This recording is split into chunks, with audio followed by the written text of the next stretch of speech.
حالانکہ ابو جہل چھوٹا مجرم ہے اور عبداللہ بن ابی بڑا مجرم ہے. ابو جہل جحیم میں ہے اور عبداللہ بن ابی حاویہ میں ہے. حاویہ سب سے نیچے ہے, حاویہ کے اوپر جحیم ہے. حاویہ منافقوں کے لیے, اس میں عبداللہ ہے, اور جحیم مشرکین کے لیے, اس میں ابو جہل ہے. وہ ابو جہل سے بڑا اسلام کا دشمن تھا, یوں لگ, چونکہ اس نے اپنے آپ کو مسلمان کہا, ایسے لگا کے رکھا. ایک دن ان کے بیٹے عبداللہ, ان کا نام بھی عبداللہ تھا, اللہ کے نبی پانی پی رہے تھے کہ یا رسول اللہ تھوڑا پانی تو بچا دیں. کہنے لگے کیا کرو گے؟ کہ اپنے باپ کو پلاتا ہوں, شاید اس کے اندر ایمان چلا جائے. تو آپ نے دے دیا.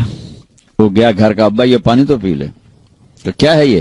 کہ یہ اللہ کے نبی کا جھوٹا ہے, پی لے شاید تیرے اندر ایمان آ جائے. تو آگے کم وقت کہنے لگا جا وہاں پیشاب لے کے آ, وہ پی لوں گا, یہ نہیں پیوں گا.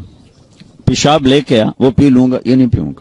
تو ان کو اتنا غصہ چڑھا, وہ گیا یا رسول اللہ مجھے اجازت دے میں اس منافق کی گردن اڑا دوں, بیٹا ہو کر میں اس منافق کی گردن اڑا دوں. کہ عبداللہ تیرا باپ ہے, قدر کر, قدر کر. میں نہیں چاہتا لوگ کہیں محمد اپنے ساتھیوں کو قتل کراتا ہے, جاؤ اس کی خدمت کرو, تیرا باپ. جنازہ پڑھا, اپنا کرتا اتار کے کفن کے طور پر دیا, اور اس کو قبر میں اتار چکے تھے. آپ دیر ہو گئے, آپ ذرا دیر سے پہنچے, اس کو دوبارہ قبر سے باہر نکلوایا, اس کے منہ میں اپنا لعاب ڈالا کہ شاید بخشش ہو جائے. اس منظر کو دیکھ کر 100 منافقوں نے کلمہ پڑھا. تو بھائیو میں آپ کی منت کرتا ہوں کہ یہاں آپ امت بن کے رہو, مسلم بن کے رہو. جو تمہارا عقیدہ ہے, جو تمہاری سوچ ہے, اس کو گلے سے لگا کے رکھو, لیکن دوسروں کو احترام دو, عزت دو, سب کو اپنا پسند. سارے ہم نے تو غیروں کو اپنا بنانا تھا, ہم نے اپنوں کو غیر بنائے تھے. تو کتنی بڑی ظلم و زیادتی کی بات. جس کے دل میں ذرہ کے برابر بھی ایمان اٹکا رہ گیا, ایک دن جنت میں جائے گا. چونکہ ایک دفعہ ایسا ہوگا کہ جہنمی لوگ مسلمانوں کو کہیں گے کہ تم بھی دوزخ میں, ہم بھی دوزخ میں, تمہارے ایمان کا کیا فائدہ؟ تو اللہ تعالیٰ اس پر فرمائیں گے کہ جس نے زندگی بھر میں ایک دفعہ لا الہ الا اللہ کہا اسے جنت میں ڈال دو. جس نے زندگی بھر میں ایک دفعہ خالی میرا نام لیا ہے اس کو بھی جنت میں ڈال دو. پتہ نہیں اللہ تعالیٰ کس کو کس بات پہ خوش ہو کہ اللہ اس کو جنت دے دے, ہمیں کیا, اور کس بات پہ ناراض ہو کہ اللہ ہماری پکڑ فرما دے, کوئی خبر ہے؟ اللہ کے نبی نے فرمایا بنی اسرائیل میں 2 بھائی تھے, ایک نیک تھا, ایک گناہگار تھا. تو نیک کہتا تو بہت گندا ہے, وہ کہتا یار مجھے اللہ پہ چھوڑ. وہ روز اس کو تو بڑا گندا ہے, وہ کہتا یار مجھے اللہ پہ چھوڑ. تو ایک دن کہنے لگا تیری بخشش نہیں ہو سکتی, اللہ کی قسم اٹھا لی. وہ دونوں مر گئے. تو اللہ نے وہ اس عابد سے کہا تو نے اتنی بڑی قسم کیوں اٹھائی کہ اس کی بخشش نہیں ہو سکتی؟ تو ٹھیکیدار, چل بے تو جا جنت میں. اگر تو نے میری رحمت کو پابند کیوں کیا, اس کو ڈالو جہنم میں. تو کسی مسلمان کو حقیر نہ سمجھو, سب کو عزت دو. ہمارا کام تو گلے لگانا نہ کہ نفرت کرنا. مثلا ایک آدمی آپ کے نزدیک غلط ہے تو وہ سمجھو وہ مریض ہے, تو مریض کا علاج ہوتا ہے کہ مریض کو ہسپتال سے نکالا جاتا. وینا ملک ہمارے انڈسٹری میں وہ لڑکی جس نے بالکل کپڑے اتار دیا, ننگی ہو کے آ گئی. بر صغیر میں کسی ہندو لڑکی نے بھی یہ یہاں تک سٹیپ نہیں اٹھایا کہ وہ بالکل ننگی سکرین پہ آ جائے. وہ لڑکی تھی جو ننگی ہو کے سکرین پہ آ گئی انڈیا میں. تو میں 1 جنوری کو پہنچا ٹیونس سے دبئی, تو مجھے کسی نے کہا کہ وینا ملک کی شادی ہو گئی. میں نے کہا یار میری ملاقات کراؤ. انہوں نے کہا آپ اس سے ملیں گے. میں نے کہا کیوں نہیں, اللہ کے نبی کی امتی ہے, پتہ نہیں کب اللہ دل بدل دے. تو اس کو پیغام بھیجا, اس نے معذرت کر لی, کہا نہیں میں نہیں آتی. میں نے کہا چلو مجھے اجازت دو میں آ جاؤں. تو اس نے کہا وہ آنا چاہتے ہیں تو آ جائیں. میرے ساتھ جواد وسیم تھے, وہ ٹی وی میں کام کرتے ہیں, माशाल्लाह तबलीग में बहुत काम किया उन्होंने। मैं उनको साथ लिया और उसके घर चला गया। उसने एक नौजवान था, असद पठान था, उससे उन्होंने शादी की थी।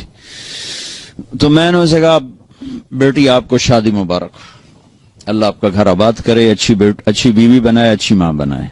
आपके लिए हमेशा दुआ की है। जब भी आपकी खबरें छपती थीं बदनामी की तो मैं आपके लिए दुआ किया करता था और तमन्ना करता था कि मेरी आपकी कभी मुलाकात हो जाए। तो वो रो पड़ी, उसकी आंखों में आंसू आ गए। मुझे नहीं समझ में आया कि वो किस बात पे उसके आंसू निकले हैं। हम उठ के आ गए। फिर मैं चला गया जबूती से वापस आया तो फिर मेरा 2 दिन का स्टे था और यमन जाना था। तो दोनों मियां बीवी खुद आ गए जिस होटल में मैं ठहरा हुआ था। उन्हें सर पे पूरा दुपट्टा लिया हुआ, कहा मौलाना आपने मेरी जिंदगी बदल दी और ये दुपट्टा आप देख रहे हैं ये जिंदगी भर सर से कभी नहीं उतरेगा। मैंने कहा बेटी मैंने तो कुछ नहीं कहा, तुम्हारी जिंदगी कैसे बदल गई? कहा ये मेरा खामिद बैठा है, मैंने इसके साथ ये एग्रीमेंट किया था कि शादी कर रही हूं, फिल्म नहीं छोड़ूंगी। 6 फिल्में साइन की हुई थी, अभी भी इस साल 6 फिल्में साइन की हुई। कहा मैंने इसे कहा था मैं शादी तो कर रही हूं, फिल्में नहीं छोड़ूंगी। लेकिन मैंने कहा तो तेरा इरादा कैसे बदल गया? कहा आपने मुझे बेटी कहा, आप जैसा मेरे जैसे कोई बेटी कह सकता है? मुझे तो मां बाप बेटी कहने को तैयार नहीं, तो आपने मुझे बेटी कहा, मुझे इज्जत दी, मेरा दिल पिघल गया।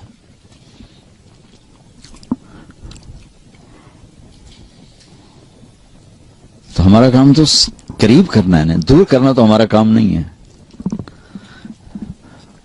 तो उम्मत में इख्तलाफ तो सहाबा के दौर से है, नबी के दौर से है। बुखारी देखो, मैं वहां चूंकि सारी तिजारत दुनिया में उधार पे चली गई है, तो वहां फैसलाबाद का एक बाजार है, सूतर मंडी, जहां अरबों के कारोबार रोजाना होते। तो रोजाना सिर पाट रैन, गरेबान पाट रैन, तेरी मां ते तेरी फलानी ते तेरी फलानी। तो मैंने एक दफा उनको जमा किया, मैं कहा देखो भाई, या उधार देना छोड़ दो, तुम्हारा ज़र्फ नहीं है तो उधार देना बंद कर दो। अगर उधार देना है तो फिर ये गालियां देना छोड़ दो, वरना तुम्हारा घाटा ज्यादा है। 10 करोड़ 10 अरब क्या पूरी दुनिया भी एक आदमी तुम्हारी निकल गया है तो पकड़ा जाएगा क़यामत के दिन। लेकिन तुमने मां बेटी की गाली दे दी तो जुर्म तेरा भी घट कोई नहीं, क्योंकि मां बेटी की गाली देना अल्लाह के अर्श को हिला देता। तो भाइयों आपसे गुजारिश है, अच्छे अखलाक के साथ यहां जिंदगी गुजारो और मुसलमान बन के रहो, उम्मती बन के रहो, उम्मती बन के रहो। फिरकावारियत का शिकार ना हो, तासुब का शिकार ना हो, नफरतों का शिकार ना बनो, मुस्लिम बन के रहो। हुवा सम्माकुमुल मुस्लिमीन मिन क़ब्ल, अल्लाह ने हमें कुरान में कहा कि मैंने तुम्हारा नाम मुसलमान रखा है। अपने आप को मुसलमान बना के रखो। पूरी दुनिया फिरा हूं, जो फिरकावारियत की आग पाकिस्तान में है कहीं नहीं देखी। और हिंदुस्तान उसके साथ मतलब एक ही टुकड़ा है, बांग्लादेश में भी इतने, लेकिन हिंदुस्तान पाकिस्तान में नफरत की इंतहा है। तो आप लोगों की रूट्स चूंकि वहीं से हैं, तो मैं आपके सामने हाथ जोड़ता हूं कि बतौर मुस्लिम जिंदगी गुजारो। बस सबको गले से लगाना सीखो। मेरे नबी ने तो मुनाफिकों को भी गले से लगाया कि अपने आप से दूर नहीं होने दिया। हालांकि आप तो अंदर देख रहे थे कि ये सब मुनाफिक, लेकिन अपनी मजलिस से किसी को नहीं उठाया कि तू मुनाफिक है, उठ जा मेरी मजलिस से। किसी को बताया नहीं सिवाय हजरत हुजैफा की। वो भी इसलिए बताया कि कल को कोई नुकसान होने लगे तो एक आदमी को पता हो कि भाई ये आदमी ठीक नहीं, किसी को खबर नहीं दी। एक मुनाफिक सरदार थे जैद, वो आकर कहने लगे या रसूल अल्लाह, ईमान यहां है, कुफर यहां है, ईमान लाता हूं, मेरे लिए दुआ कर दे। तो आपने उसके यहां हाथ रखा कि अल्लाह इसकी जबान को सच्चा कर दे, दिल को साफ कर दे, इस ईमान से सीना भर दे। वो कहने लगे या रसूल अल्लाह, मैं मुनाफिकों का चौधरी हूं, आपको सारे मुनाफिकों का पता बताऊं? आपको तो पहले ही पता था, लेकिन चूंकि और लोग बैठे थे, कहा नहीं, किसी का नहीं बताना। जो आएगा हम सीने से लगाएंगे, जो नहीं आएगा उसका मामला अल्लाह पे छोड़ेंगे। तो मेरे नबी ने तो मुनाफिकों को भी सीने से लगा के रखा। عبداللہ بن ابی جیسے کا جنازہ پڑھا تھی، جبکہ حضرت عمر روک رہے ہیں کہ اب یہ کیا کر رہے ہیں، کیا کر رہے ہیں، یہ منافق ہے، شاید بخشا جائے، شاید بخشا